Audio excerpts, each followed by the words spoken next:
Who are the best players to target on the waiver wire for fantasy football in week 16? Who can help you short term or long term here in the final 3 weeks of the season? It's time to break it down right here, right now for you as we get another Pickup Tuesday only on Locked On Fantasy Football. Are Locked On Fantasy, your daily NFL fantasy podcast. Part of the Locked On Podcast Network. Your team every day.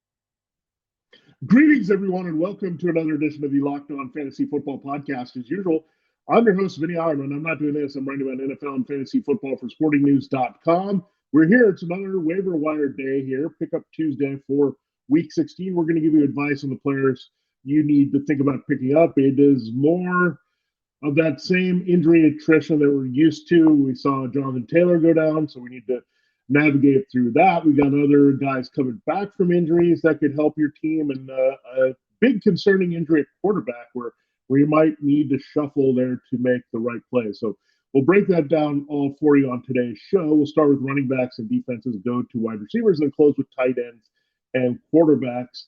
Thanks for making Locked On Fantasy Football your first listen today. We're free and available to you on all platforms. I'm excited to tell you that today's episode is brought to you by Ultimate Football GM. To download the game, it's so very fun to play. Just go to ultimate-gm.com or look it up on the App Store. Listeners to Locked On Fantasy Football get a 100% free boost to their franchise when using the promo code LOCKEDON, all caps, in the game store. We'll tell you more about how to get an Ultimate GM. It's really cool, really fun, and we'll do that here at our first break. All right, let's dive right into the running backs. We're looking to replace Jonathan Taylor. And before early the season, what we're looking at, Nyheim Hines, right? He was handcuffed. Well, Hines is now in Buffalo, but Zack Moss, who was in Buffalo, is now in Indianapolis. He got the majority of the carries there against Minnesota. It didn't really work out well because they couldn't hold the lead. You know, they blew the biggest lead in NFL history there. So when you look at it there with Zack Moss, he's the main volume guy, and the matchup lines up greatly. Unfortunately, Jonathan Taylor's not going to be here to play that Chargers run defense. The Chargers looked a little bit better against the Titans, but still gave up well more than 100 yards. They also struggled in containing Derrick Henry as a receiver last week with no Dr. Hilliard. So that's going to mean some good usage for Deon Jackson. Now, if I were going to play it in the way the Chargers have played, I would go Zack Moss being the power back as an RB2 option with Deon Jackson as a flex. Now, I would expect either to go off. I think it's a little bit volume and touchdown dependent here for the Colts, but these guys are going to get to work here for sure. They showed that last week without Taylor going down with a high ankle sprain for the season. So interesting development here late in the season. Zack Moss could help us some leagues here down the stretch, some matchups that are pretty favorable here. So Zack Moss, again, you have to go pick him up. You got to try to do your best here if you had Jonathan Taylor. This is why we told you to handcuff. It was a little bit challenging, however, because Deon Jackson was the guy before, and now you have Moss being there with Jackson. So a lot of complications here with this backfield, but I think there's some opportunity there as well, where if you were hurting elsewhere and you weren't a Jonathan Taylor manager, that now you have a couple guys that could help you if you're in a pinch at running back and you have a guy on a bad matchup. Tyler Algier doesn't have a great matchup this week against the Ravens, but he still needs to be picked up. What a game against the Saints last week.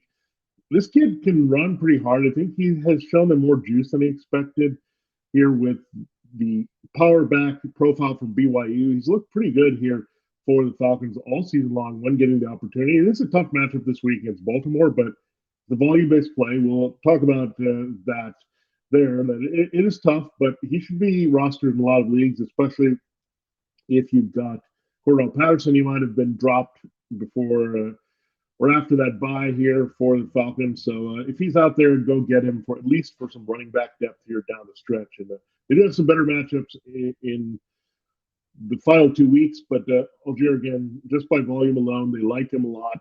You got to look at him. And Nick Chubb didn't do too badly there, but you lower your expectations, but you could always use depth. Or again, if you're a little bit desperate, need to fill in a flex spot, And one guy with guaranteed touches, Algier, would be that guy. Khalil Herbert is also returning here for the Bears, looks like, going to be activated and to help David Montgomery. It's a run-heavy offense. We know that with Justin Fields and David Montgomery. They both went off last week. So Herbert can cut into that a little bit. It is the Bills this week, so you figure between the teams, you'll get a lot of running here between the other side and this side as well, with the quarterbacks involved as well as the running backs. So Herbert should be quite busy in this one in his return. I don't know if they'll ease him in. I don't know if they need to do that. It's a team that's out of the playoff picture, so they'll just try to see what he can do here. Gus Edwards is also worth picking up. I know J.K. Dobbins is running well here and is the lead back coming back, but Edwards would be the handcuff, and Dobbins is still battling recovery from a knee injury. So you've got to just make sure that your lineup here. So if someone's dropped Edwards because they've seen Dobbins there and you've got Dobbins, then go ahead and stash Edwards there on your team. Jordan Mason, he's the best handcuff right now because, again, Derrick Henry and Austin Eckler. I would say a close second is Joshua Kelly. So you could look at him. He's definitely getting involved quite a bit behind Austin Eckler. So Jordan Mason, Joshua Kelly, these are more insurance plays. Right now with the Titans, it's just hard here behind Derrick Henry because Dontrell Hilliard is not healthy. We're not sure if Hassan Haskins would see a big expanded role when they go on the street here. But the two clear handcuffs for our elite backs here. Mason behind McCaffrey. You saw he's got burst. Kelly's looked really good the past couple of weeks here. He scored with Eckler in that matchup against the Titans last week. So those are the guys high-end handcuffs. So Chuba Hubbard, I'm not saying this is a pivot from Donta Foreman, but Hubbard has shown a little bit more juice. He also seems to be the guy that they want to use when they're trailing. And this could be the situation this week. I'm not feeling it a lot with Foreman and Hubbard, especially with the way Zonovan Knight struggled there against his improved Lions run defense. But it's a guy that's getting some touches and getting some cheap catches here, PPR-leaning leagues. Hubbard is the choice here over Foreman. Jalen Warren, another nice handcuff. He finally got in the end zone here behind Najee Harris. They ran all over the Panthers last week with Harris and Warren. So, again, another guy that you can plug and play there should something happen to Harris. Remember, last time Harris was banged up, and Warren was also hurt at the same time. So, again, Warren is now back healthy, refreshed for the end of his rookie season as an undrafted free agent, and go there. Now, Royce Freeman, not too excited, but he's a body that's getting touches and the volume of them over Rex Burkhead and Dario Muwale all of a sudden. So the former Bronco still bouncing around in this league here in that Texans rushing attack. So very interesting that they had Philip Lindsay at one point, and he moved on to the Dolphins, and now they've circled back to another Broncos back in Royce Freeman. So not feeling a lot, but if you want to plug and play someone at RB2 or flex and you're in a very deep league, you can look at Royce Freeman or just get him for some insurance down the stretch and hope for the best here. Again, brutal matchup this week against the Titans on the road. Speaking of the Titans and that brutal matchup, I do like them as my top defensive out of the week. They're at home against Davis Mills / Jeff Driscoll. And they can tee off. They did really well last week against Justin Herbert. I thought they played really well. They had a good team defense and a beautiful interception there down the sideline where you tipped it back in and you got the interception. So beautiful play there. The Titans are still a physical defense, nasty, making plays. They desperately need this win. So I think they'll come out and play really well against Houston defensively. Cleveland gets Andy Dalton at home. That's always a good proposition. So you look at Dalton. He's gone through the reunion tour, right, of the AFC North. He gets one more stop here. Cleveland played really nice defense against the Ravens last week. So inspired by that, if they can get through Alvin Kamara running well on them, I think they'll have a chance to get some sacks and takeaways of Andy Dalton. You're looking at the Chargers as well. They get Matt Ryan. Matt Ryan does turn over the ball. We know that pretty clearly. So I look at the Chargers. They're a tough pass defense. If they can get ahead in that game with Justin Herbert, they'll put Ryan in uncomfortable situations for sure. The Rams, the Broncos are definitely managed in a lot of leagues, but if the Rams are available to get the Broncos, I know Russell Wilson's back, but Rams can still make some plays here. We'll see if Aaron Donald can return. That would be promising here, but they still were scrappy and decent, contained Green Bay a little bit there. So Jalen Ramsey is still there to potentially make big plays if Russell Wilson makes a mistake, and it's a little bit of a reunion there for Russell Wilson playing his former foe in the NFC West. So interesting matchup there. The Bengals, Mac Jones looked terrible against the Raiders last week. So Bengals are on the road, a little bit trepidation there. They don't have Sam Hubbard on top of Trey Hendrickson. Their two best pass rushers could be out for this game, but still can make plays on the back end here Mac Jones struggling. The Jaguars, they get Zach Wilson. It's again on the road, not the best thing. It's road prime time on Thursday night, but if you need a defense, the Jaguars did win on a pick six with Rayshon Jenkins last week. They gave a ton of points to the Cowboys, but they could play good defense with limiting the points and the damage here from Zach Wilson on Thursday night. And finally, look at the Lions against Sam Darnold and the Panthers. Yeah, the Lions. Yeah, they're playing a lot better. We saw that. They contained Zach Wilson. That's why they were able to have a big comeback win with Jared Goff throwing to Brock Wright in the open field. The Lions are playing better. Aiden Hutchinson, that run defense has gotten better. This offensive line for the Panthers can struggle and give up some sacks on Sam Darnold, as we saw last week. So Lions are the last recommended defense. So quite a few streaming defenses if you're struggling. That's 7 in all there for this week. And that's why we like playing the streaming defense game. Don't get locked in to a team, say like New England now, that's facing Joe Burrow, and you can't really play them. That's really frustrating. Or you're looking at the Cowboys or Eagles, and you're very capped with their matchup this week as well. So streaming is the way to go, man. And this is for person, whoever's out there. But when you look at it, it's a good strategy because you're going to get fruitful options here late in the season, and you don't have to worry too much about that as a roster spot versus other positions. And attack the depth and upside at other positions versus trying to be too worried about defense here from any given week. All right, we'll break down the wide receivers here next for you. One notable wide receiver could be coming back to help, and he could be out there in a lot of leagues for you. I told you at the top that I'm really geeked out by our new partner and sponsor of today's episode, the mobile game Ultimate Football GM. Ever dreamed of becoming an NFL GM and managing your football franchise? Well, you can do that now with Ultimate Pro Football GM. There you can check it out on the screen if you're watching on YouTube, how to get in on it. It's a fantastic game for sure because, again, it's you playing a fantasy general manager, which is a fun thing to do. You can manage every strategic aspect of your team, play through the season, lead your team to glory. You're responsible for hiring the right coaches and coordinators, trading players, making draft picks, navigating your franchise through free agency and the draft and all the ups and downs of a season. This is definitely a way to get your dream to come true, and this game is definitely for you. It's all this in a challenging, realistic game world. Ultimate Football GM is completely free and playable offline. Play on the go as you want and when you want to. It's very easy to get in on. I signed up for my team and started playing. I was signing players and making hires and trying to get my team to win right away. And it's a lot of fun once you get into it. So it's highly recommended to play the game. It's something you could do nicely over the holidays when you have a few moments and a break and you have some time here.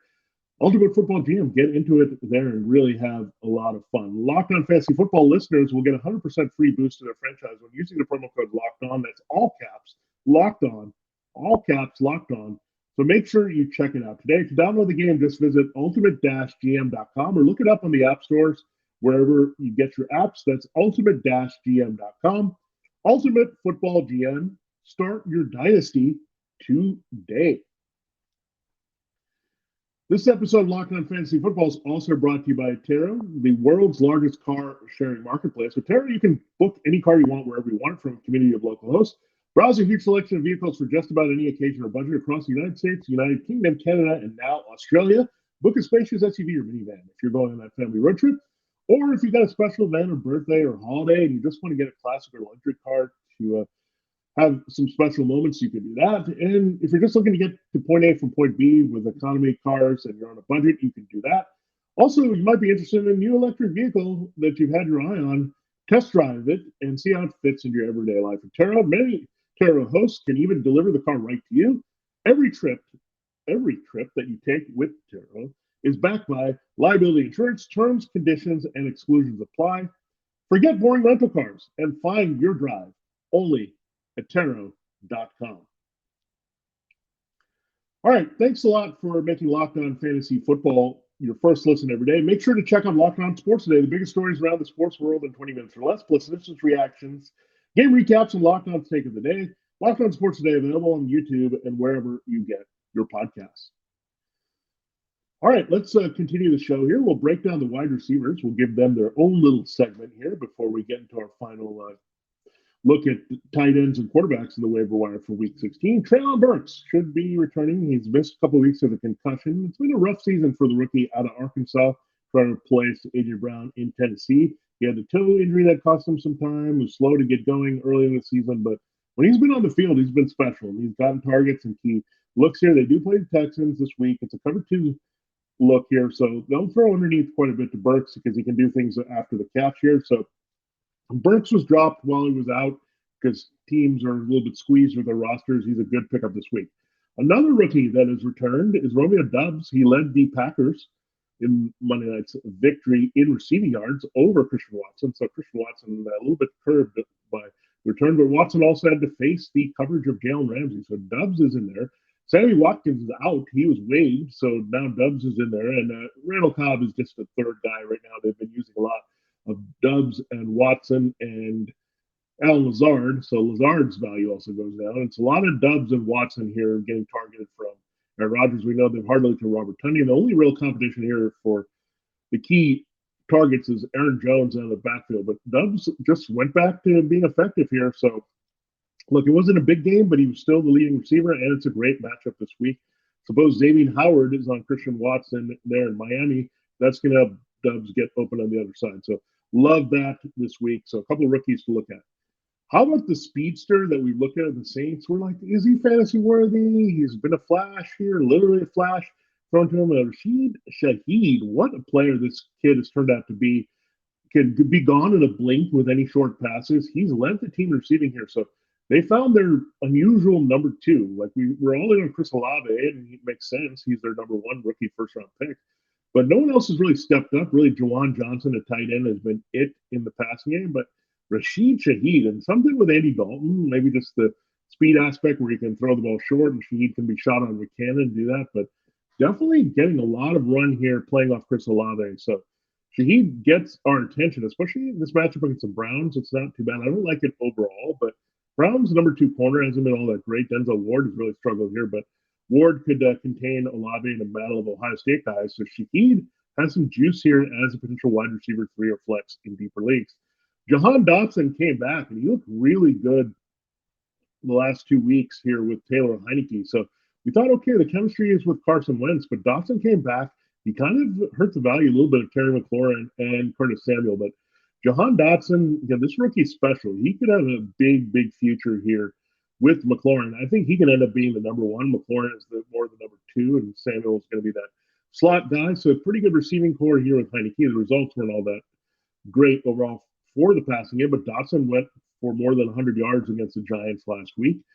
It is a good matchup against the 49ers in terms of the garbage time and throwing, and their secondary is a little bit banged up, and so it could be a little bit of Dotson in the third and fourth quarter when the 49ers have a big lead. So like Jahan Dotson here, someone you can think about at wide receiver. Chris Moore made some plays early against the Chiefs, but the game script actually hurt him. They weren't negative there for the Texans, but tough go there for Moore last week, just not getting enough looks from the 2 quarterbacks. But this week, it is a matchup against the Titans. The secondary is really beat up here. And I don't know if you can anticipate Brandon Cooks or Nico Collins coming back here. So Chris Moore still has some value if people are dropped him and he's available. Elijah Moore still has some value. Corey Davis can't get on the field here. Maybe a little bit of squeaky wheel with Elijah Moore. It is a decent matchup this week in the slot. The Jaguars really struggle there. And they are giving up quite a bit of production really to number 2 outside receivers as well. Really their secondary struggle as a whole. So Elijah Moore might be a sneaky streamer at wide receiver 3 this week. How about Russell Gage? He's come on and scored 3 touchdowns the last couple of weeks in his return. Julio Jones has been hurt. So they've had good games with Chris Godwin and Mike Evans, and particularly last week. But Russell Gage, 2 scores there against the Bengals. They get the Cardinals this week. Cardinals are pretty weak in coverage, number 2 and corner inside. They've had injuries to not only Byron Murphy Jr. has missed time with the back, but also Marco Wilson playing with a growing injury. So really like Russell Gage, maybe in deeper leagues here. The only problem is I don't think it's going to be a shootout because you have Colt McCoy or Trace McSorley on the side, but Gage seems to be the guy that scores in the short area, kind of what they're looking for in the tight end production and kind of cutting into what they usually look at with Mike Evans and Godwin in the shorter situation. So Gage out there. Hunter Renfrow got his feet wet a little bit, didn't do a lot for the Raiders, but again, Darren Waller was a lot more eased in with effectiveness here, I'll say, against the Patriots, but Renfrow should get a little bit more run here. The Steelers have had some issues at times in the slot, so Really like Hunter Renfrow this week as a potential guy that you want to stash here and could have some value in the final game there with some volume. If Devontae Adams continues to get heated by the defenses. KJ Osborne, you can look at him. They don't use a lot of him there. They have TJ Hawkinson now. TJ cutting into KJ's time behind the duo of Justin Jefferson and Adam Thielen, but Osborne could get a little bit run ahead of Thielen here. He looked great last week and really fueling the comeback and helping him finish that against the Colts last week. So they might give Osborne a little bit more opportunities.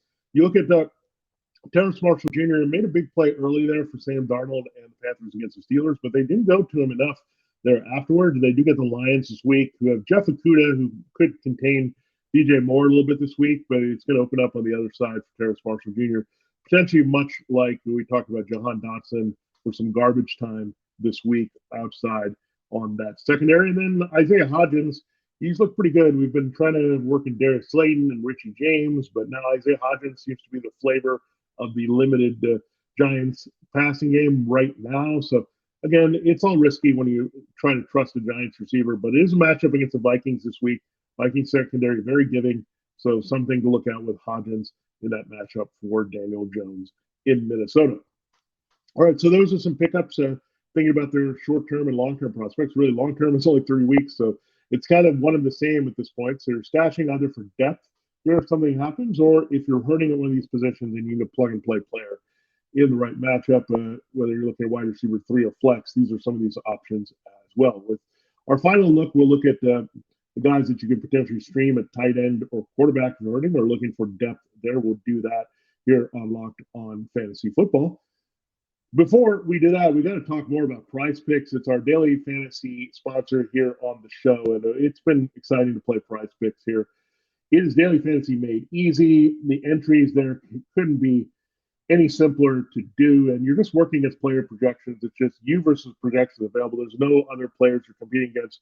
You're just looking at more or less there with a player in the PrizePicks projection. So we feel often the one thing we've been doing well with is more on the player projections there for the passing yards. So that's been a big factor for sure, is going after the teams that don't allow much against the run, but you can't throw on them, much like the Titans. So that's been a good strategy for us here. And I'm being very calculated going after the more on the lesser numbers for sure. And you can play it any way you want. You just pick 2 to 6 players, and they go score more or less than their PrizePicks projection.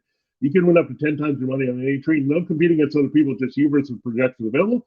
PrizePicks offers projections on any sport that you watch. That includes NFL, of course, NBA and NHL, which are going on now, college basketball in full swing. We'll have college football, big bowls coming up as well. So much excitement and action available to you during the holiday season. Entries can be made in 60 seconds or less. It's that easy. Safe and fast withdrawals are what you can expect from PrizePicks, and it's currently operational in more than 30 states and Canada. Download the PrizePicks app or go to prizepicks.com to sign up to play daily fantasy sports. First-time users can receive a 100% instant deposit match up to $100 with the promo code LOCKEDON. If you deposit $100, PrizePicks will give you $100. If you deposit $50, PrizePicks will give you $50. Don't forget to enter your promo code LOCKEDON and sign up for an instant deposit match up to $100. All right, it is time to close the show here on Locked On Fantasy Football on our Pickup Tuesday for Week 16, our Fantasy Football Waiver and Wire Advice Show.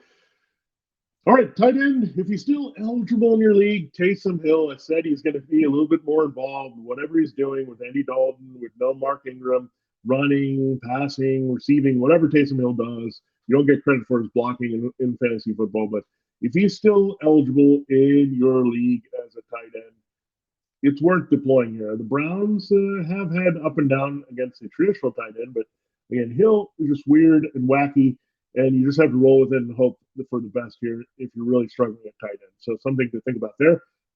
But if Chigoziem Okonkwo is still available, that's Chiggy. Get Chiggy with it right now here and go get him because, man, this rookie, I think he's going to have a promising career. I think you're looking at a new Delaney Walker in Tennessee. Yeah, a reliable tight end that's coming up here. I know they have Austin Hooper, but he's limited on his deal here. So when we look at Okonkwo, he got the trust of Ryan Tannehill. You have a rookie quarterback waiting in the wings in Malik Willis. I think Okonkwo and Burks are going to be the future of this Titans passing game. So Love the way he's been involved. They're using the tight ends pretty well there with some 12 personnel.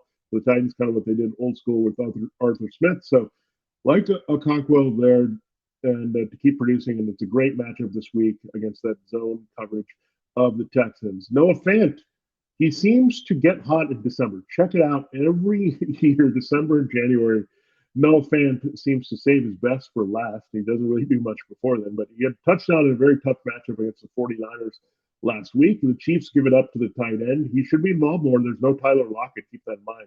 He's got the finger fracture. So you'll see more of Noah Fant probably helping DK Metcalf catch passes there in Kansas City. So I like that pickup. Trey McBride, if you notice the last couple of weeks with Colt McCoy and Trace McSorley, Trey McBride has been used a lot more here. They need somebody underneath. Rondo Moore, he's on injured reserve, so he's not coming back in the slot here. So short, intermediate, more compressed passing game without Kyler Murray. So that's hurting Marquise Brown and his target. So you need someone underneath. And you look at McBride a little bit more down the stretch.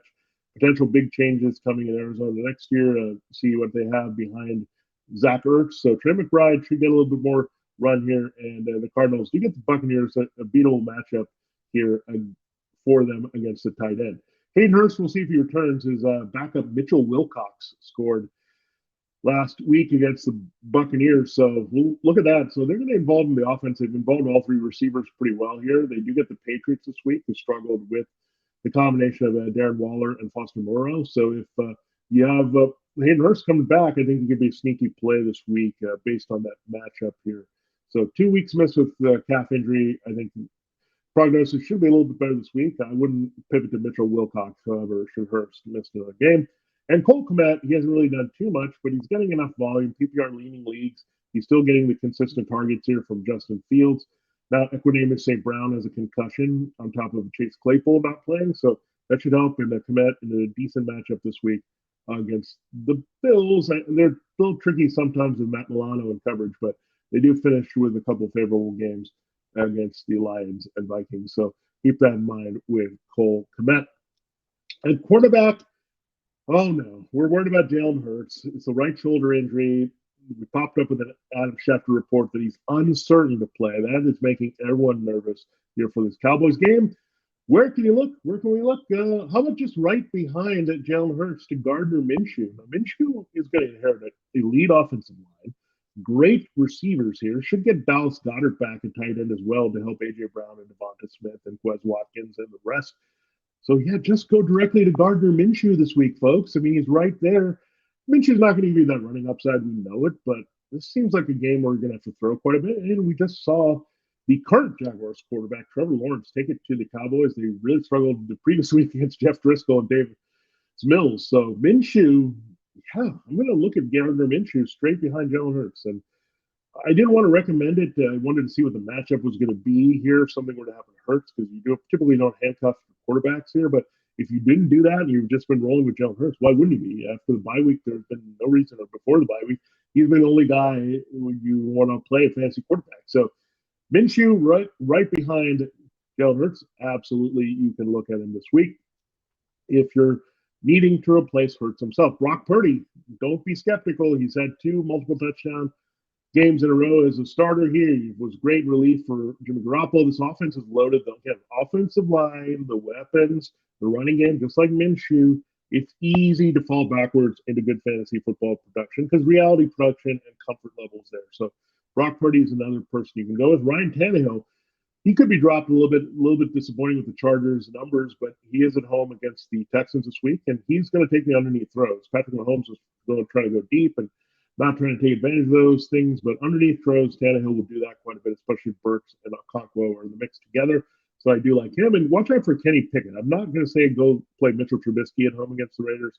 I don't know, Mac Jones didn't put up any numbers against the Raiders, but that was on the road. The Steelers are at home. Pickett can run as well to put up some numbers. So Kenny Pickett can return from his concussion. It looked like he was close at the end of last week. Then I like his numbers. I think they would pivot right back to the rookie here. Despite them winning with Trubisky, I think they want to see more of what they have with Pickett, and they feel like he still gives them a better chance to win here. So Pickett against the Raiders. Trubisky on the lesser level, you could look at him as a streamer, but much more prefer Pickett because of that rushing upside and floor here in relation to Trubisky. All right, there you have it. There's a breakdown of your waiver wire here for Week 16. So comprehensive look at what you can think about here, including what you can do with Jalen Hurts potentially missing game. There are some few options there for you, including his direct backup. Thanks for making Locked On Fantasy Football your first today. Now make Locked On Sports Day your second lesson. Peter Bukowski brings you the biggest stories from around the sports world in 20 minutes. Get the analysis and opinions before anyone else with our local and national experts and insiders. Locked On Sports Today podcast available on YouTube and wherever you get your podcasts. For Locked On Fantasy Football, this has been Vinnie Iyer. See you tomorrow with a breakdown of the quarterbacks and running backs, their rankings, recommendations on our Matchup Wednesday show.